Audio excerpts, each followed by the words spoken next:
Hello and welcome to my YouTube channel RPN Sharma. Myself Nitin Kumar.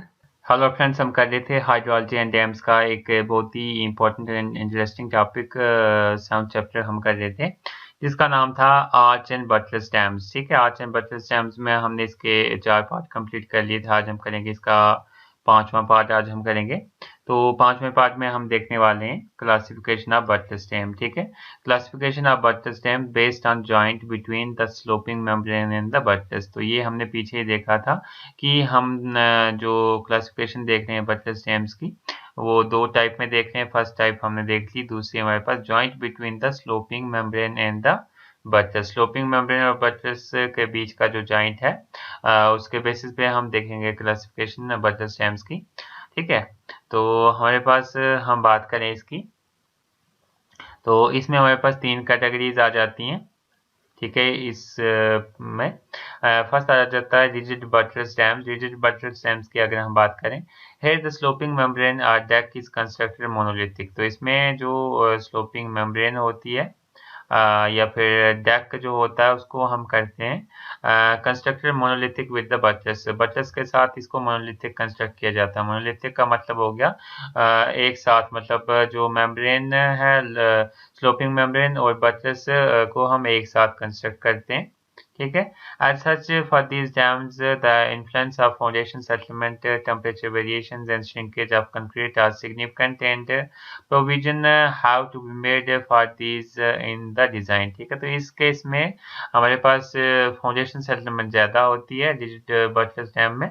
ठीक है, foundation settlement ज़्यादा होती है, जो टेम्परेचर वेरिएशन भी इससे इफेक्ट पड़ता है टेम्परेचर वेरिएशन से। उसके बाद हम बात करें श्रिंकेज जो होती है कंक्रीट में वो भी ज़्यादा होती है, सिग्निफिकेंट होती है। और ये जो सारी चीज़ें रोकने के लिए हमें इसमें डिज़ाइन में स्पेशल प्रोविज़न डालने होते हैं और इसमें ध्यान रखना होता है हमें। ठीक है, नेक्स्ट टाइप है इसमें हमारे पास articulated buttress dam. Articulated buttress dam में हमारे पास क्या है, here the sloping membrane and the deck is not constructed monolithic। तो इसमें जो स्लोपिंग मेम्ब्रेन है या फिर जो डेक है उसको हम मोनोलिथिकली कंस्ट्रक्ट नहीं करते, नॉट कंस्ट्रक्टेड मोनोलिथिक। ठीक है, नॉट कंस्ट्रक्टेड मोनोलिथिक, तो ये इंपॉर्टेंट है, इसमें नॉट है with the buttress. As such dams are flexible and hence the influence of settlement। ये जो डैम्स होते हैं फ्लेक्सिबल टाइप डैम होते हैं और जो इसका इन्फ्लुएंस है of settlement of foundation, temperature variation and shrinkage of concrete are not significant. तो जो इसमें इसका जो सिग्निफिकेंट इन्फ्लुएंस है सेटलमेंट ऑफ फाउंडेशन में, टेम्परेचर वेरिएशन में और श्रिंकेज में, वो इतना ज़्यादा नहीं है, मतलब इतना ज़्यादा इसमें इन चीज़ों का खतरा नहीं रहता है। ठीक है, नेक्स्ट हम बात करते हैं, नेक्स्ट थर्ड हमारे पास है इंटरमीडिएट और सेमी रिजिड बटरस डैम। ठीक है, इंटरमीडिएट और सेमी रिजिड बटरस डैम। तो इसमें हम बात करें द इंटरमीडिएट और semi rigid buttress dams are in between the rigid and articulated buttress dam.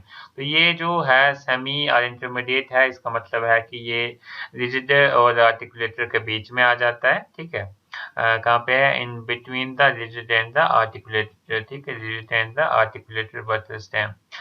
thus these dams eliminate the undesirable rigidity but also do not possess a high degree of articulation or flexibility। ठीक है, तो ये क्या करती हैं, eliminate करती हैं, ये टाइप के डैम क्या करते हैं, एलिमिनेट करते हैं अनडिजायरेबल रिजिडिटी को। जितनी भी अनडिजायरेबल रिजिडिटी है उसको ये एलिमिनेट कर देते हैं और जो फ्लेक्सिबिलिटी है तो वो भी हायर फ्लेक्सिबिलिटी जो है इसमें नहीं होती, मतलब ये मीडियम होते हैं। ठीक है, बीच में आ जाते हैं, इंटरमीडिएट या मीडियम और सेमी रिजिड, तो तभी इसका नाम रखा हुआ, ये बीच में आ जाते हैं, रिजिड और आर्टिकुलेटेड बटरस डैम्स के बीच में आ जाते हैं। ठीक है, आई होप ये आपको लेक्चर समझ में आया होगा। अगर आपका कोई भी डाउट हो तो आप कमेंट सेक्शन में पूछ सकते हैं। नेक्स्ट टॉपिक है हमारे पास एडवांटेजेस ऑफ बटरस डैम। तो अब हमने बटरस डैम्स के बारे में देखा, इसकी क्लासिफिकेशन देख ली। अब हम देखेंगे इस टॉपिक में एडवांटेजेस, इसके क्या क्या हमारे पास एडवांटेजेस हैं वो देखेंगे, इसके फायदे क्या क्या हैं। A buttress dam is less massive. ठीक है, तो लेस मैसिव का मतलब होता है कि ये बहुत हैवी नहीं होता, बहुत ज़्यादा मैसिव नहीं होता, बहुत ज़्यादा बड़ा नहीं होता देन कंपेरेबल ग्रेविटी डैम। तो ग्रेविटी डैम के कंपैरिजन में ये इतना हैवी, इतना ज़्यादा बड़ा नहीं होता है, ग्रेविटी डैम ज़्यादा बड़ा होता है। The butterfly dam can be constructed even on a relatively weak foundation. तो अगर कुछ फाउंडेशन थोड़ी सी वीक भी होगी तो वहाँ पे भी हम बटरफ्लाई डैम को कंस्ट्रक्ट कर सकते हैं। On which the gravity dam में नॉट बी कंस्ट्रक्ट, जहाँ पे ग्रेविटी डैम हम कंस्ट्रक्ट नहीं कर सकते वहाँ पे बटरफ्लाई डैम हम कंस्ट्रक्ट कर सकते हैं।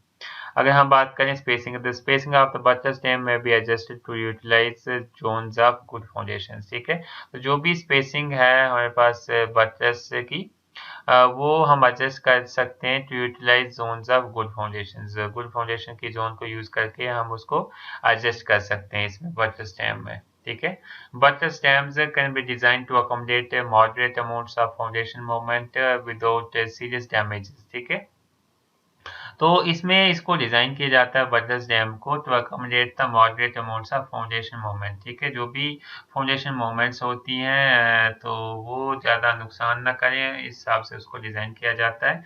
Thus it can be built in the soil with differential settlement. तो इसको बिल्ड किया जाता है फॉर द डिफरेंशियल सेटलमेंट, जहाँ पे डिफरेंशियल सेटलमेंट होती है वहाँ पे भी इसको हम बिल्ड करते हैं आज बटरफ्लाई डैम्स को।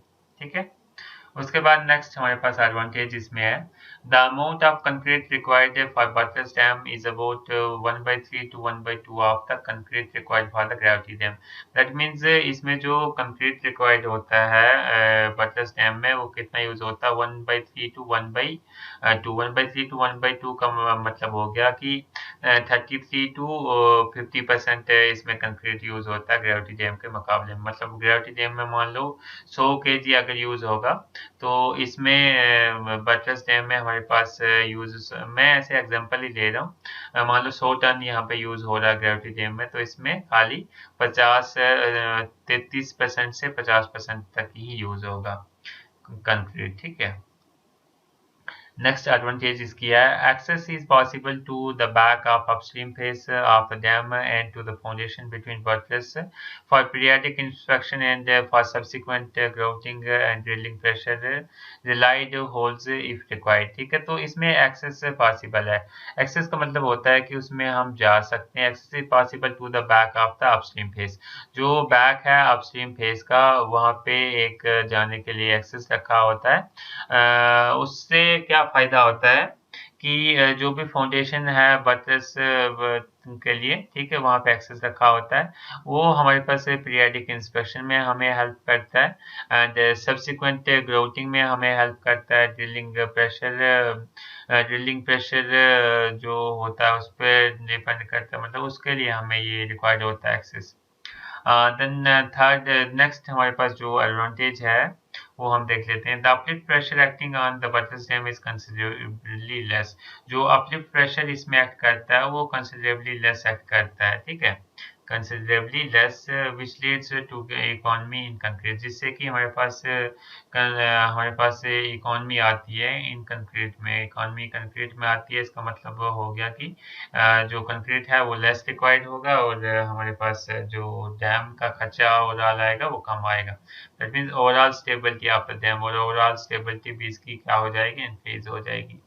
ठीक है, नेक्स्ट पॉइंट इसमें है, the upstream face of the butterfly dam being considerably inclined, a large vertical component of water pressure is developed which contributes to overall stability of the dam and saves concrete। ठीक है, तो इसमें overall stability हमें मिल जाती है और ये concrete को सेव करता है। ठीक है, नेक्स्ट हमारे पास पॉइंट है, the powerhouse, switchyard etc. can be located between the buttresses, thus saving some cost of construction। ठीक है, तो अगर हम इसमें पावर हाउस की बात करें या फिर स्विच हाउस की बात करें तो वो बटरस के बीच में ही बनाया जाता है। जो भी बटरस मैंने आपको बताई उसके बीच में ही उनको बनाया जाता है, इसलिए इसकी जो कंस्ट्रक्शन कास्ट है वो भी थोड़ी सी कम हो जाती है। अगर मान लो थोड़े से डिस्टेंस पे बनाना हो पावर हाउस या फिर स्विच यार्ड, तो वहाँ से हमें पानी ले जाना पड़ेगा आगे, या फिर और भी हमारे पास जो कास्ट है वो ज़्यादा लग सकती है, लेकिन इसमें इसकी वजह से इसकी जो थोड़ी सी कास्ट है वो सेव हो जाती है। ठीक है,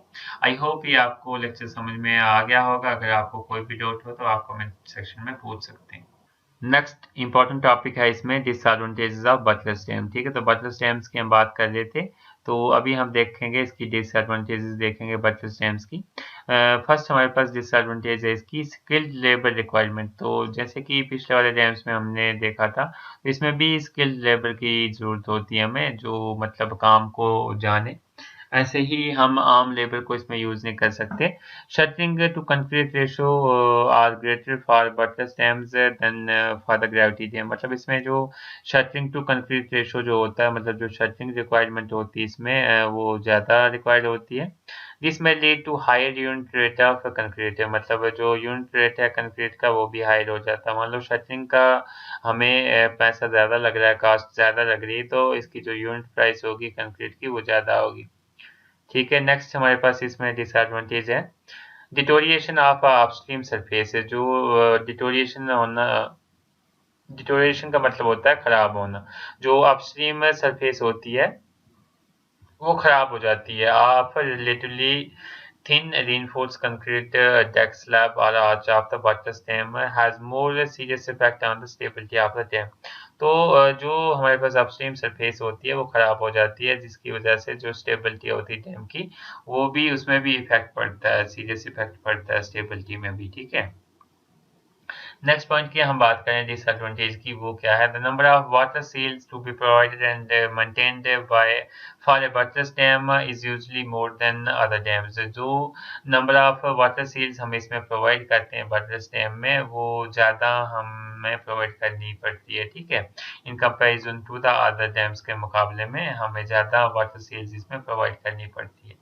नेक्स्ट हमारे पास है the foundation stresses being higher, either sound rock foundation is necessary or separate footing or continuous mat may be required to be provided, which will increase the cost of the construction। ठीक है, तो अगर हम बात करें foundation stresses इसमें high होती हैं। ठीक है, the foundation stresses are being higher either in sound rock foundation is necessary. तो इसमें साउंड रॉक फाउंडेशन नेसेसरी होती है, मतलब फाउंडेशन जो है इसकी पक्की होनी चाहिए। अगर पक्की नहीं होगी तो ये जो है स्ट्रेसेस इस पे एक्ट करेंगी, तो उससे ये डैम जो है फेल हो जाएगा। तो इसमें सेपरेट फुटिंग की हमें ज़रूरत पड़ सकती है, कंटिन्यूस फुटिंग की, कंटिन्यूस मैट फुटिंग की ज़रूरत पड़ सकती है, जो कि हमारे पास कास्ट को इंक्रीज करती है, increases the cost of the construction. ठीक है, नेक्स्ट पॉइंट हमारे पास इसी में है the saving due to reduction in the quantity of concrete will also be to some extent offset by the requirement of heavy reinforcement for relatively thin member of a buttress dam।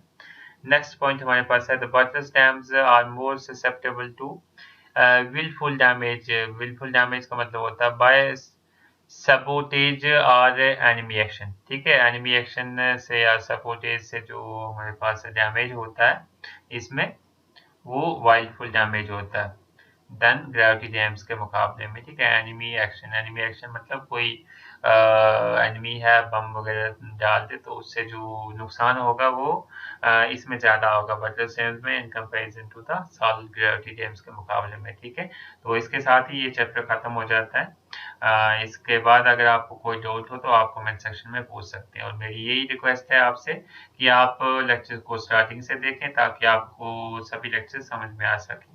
Thank you. If you like the videos, then like, comment, share and subscribe my YouTube channel.